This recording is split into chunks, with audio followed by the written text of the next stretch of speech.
इतिहास के कई पन्ने समय की धूल में दब गए हैं। कुछ नाम किताबों में दर्ज हुए और कुछ केवल लोक कथाओं में सिमट कर रह गए। लेकिन क्या आप जानते हैं कि भारत की एक ऐसी देवी भी थी जिनका नाम शायद आपने कभी नहीं सुना होगा। एक देवी जो नदियों की धाराओं में प्रवाहित होती थी, जिनका वास हर जलकुंड, हर सरोवर, हर नदी की लहरों में था, जिनका क्रोध सूखे और बाढ़ का कारण बन सकता था और जिनकी कृपा जीवन को अमृत के समान बना सकती थी। इतिहास में कहीं दर्ज नहीं, लेकिन पीढ़ियों से कहानियों में जीवित यही है नीर देवी, जल की रक्षक, प्रकृति की देवी। तो आइए एक भूले बिसरे अध्याय को खोलते हैं और जानते हैं नीर देवी की वो रहस्यमयी कथा जिसे शायद ही किसी ने सुना हो। हरदी, नीर देवी, जल स्रोतों की रक्षक देवी। घना जंगल, चारों ओर घने वृक्षों से घिरा एक शांत सरोवर। सरोवर का पानी इतना निर्मल कि उसमें चंद्रमा का प्रतिबिंब भी स्पष्ट दिखता था। लेकिन यह कोई साधारण जलाशय नहीं था। यह था मना नीरसर कुंड था, जिसे सदियों से पवित्र माना जाता था।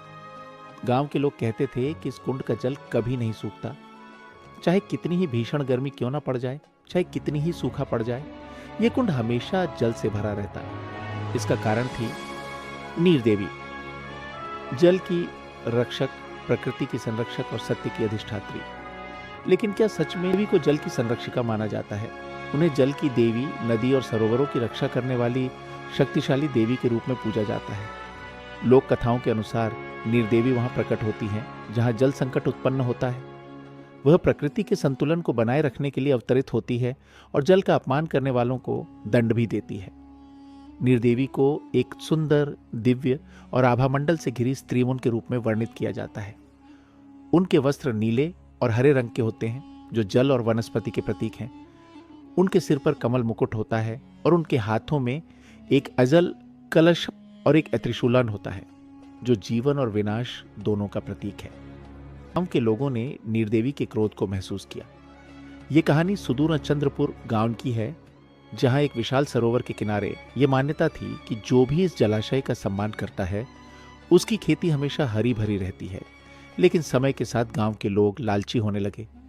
उन्होंने सरोवर का जल व्यापारण के लिए बेचना शुरू कर दिया। कुएं और बावड़ियां सूखने लगीं और खेतों में दरारें पड़ने लगीं। लोग अंधाधुंध पेड़ों की कटाई करने लगे और जंगल खत्म होने लगा। एक दिन गांव के मुखिया ने घोषणा की, अब इस सरोवर के जल को भी बेचा जाएगा, इससे हमें ढेर सारा धन मिलेगा। इस रात पहली बार सरोवर का जल बेचा गया। उसी रात भयानक आंधी चली, आसमान में बिजली कड़कने लगी और पूरा गांव अंधकार में डूब गया। सरोवर का पानी अचानक खौलने लगा और उसमें से एक दिव्य आकृति प्रकट हुई। ये थी नीर देवी। उनका स्वर गूंज उठा, तुम लोगों ने प्रकृति के साथ विश्वासघात किया है, जल का सम्मान नहीं किया, वृक्षों को नष्ट कर दिया। अब तुम्हें इसका परिणाम भुगतना पड़ेगा। जैसे ही उन्होंने अपना त्रिशूल उठाया, गांव में सूखा पड़ गया। कुएं सूख गए, खेती बंजर हो गई और गांव में भुखमरी फैलने लगी। लोग घबराकर नीर देवी से क्षमा मांगने लगे।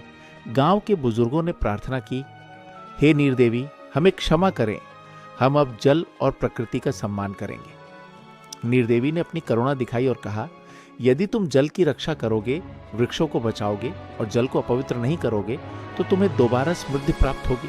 लोगों ने गलती सुधारी। उन्होंने वृक्षारोपण किया, जल को स्वच्छ रखा और प्रकृति के साथ सामंजस्य बैठाया।